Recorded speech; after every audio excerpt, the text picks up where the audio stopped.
এই মুহূর্তে লন্ডনে আছেন সহকর্মী শোয়েব কবির। সরাসরি যাচ্ছি তার কাছে।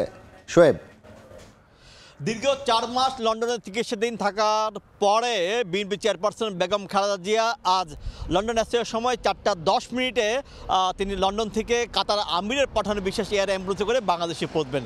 তিনি লন্ডন আসার সময় ২টা ২০ মিনিটে লন্ডনের রয়্যাল সুইটের সামনে তিনি এসে পৌঁছান। তার পুত্র বিএনপির ভারপ্রাপ্ত চেয়ারম্যান তারেক রহমান তিনি নিজেই গাড়ি চালিয়ে তার মাকে নিয়ে এসেছেন বিমানবন্দরে।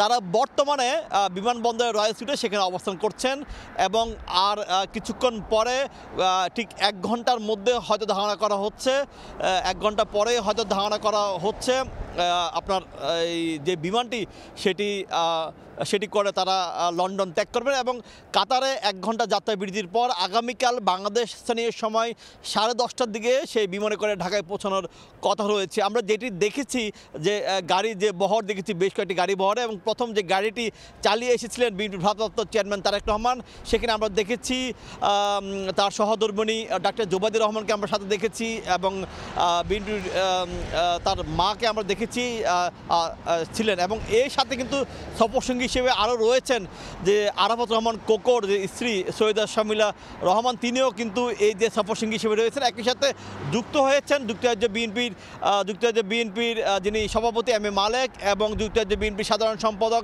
কসর এম আহমদও রয়েছেন সফরসঙ্গী তালিকায়। একই সাথে বেগম জিয়ার ব্যক্তিগত কর্মকর্তা যারা রয়েছেন, যারা বাংলাদেশ থেকে এসেছেন, একই সাথে যারা চিকিৎসক রয়েছেন তারাও কিন্তু রয়েছেন এবং এই যে এখানে লন্ডন হিথ্রো বিমানবন্দরের টার্মিনালে আসার পরে শত শত নেতাকর্মী তাদের নেত্রীকে দেখার জন্য সকাল থেকে অপেক্ষা করছিলেন এবং তাদের নেত্রীও হাত নাড়িয়ে এখানে অপেক্ষামান যারা নেতাকর্মী রয়েছেন তাদেরকে অভিনন্দন জানিয়েছেন, শুভেচ্ছা জানিয়েছেন।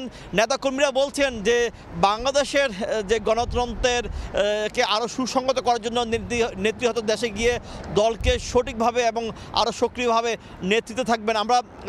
আমরা জানি যে বেগম জিয়া দীর্ঘদিন ধরে লিভার সিরোসিস, কিডনি এবং সহ নানা ব্যাধিতে তিনি ভুগছিলেন এবং সেই চিকিৎসার জন্য তিনি লন্ডন এসেছিলেন। সরাসরি যুক্ত ছিলাম যুক্তরাজ্যের লন্ডন থেকে।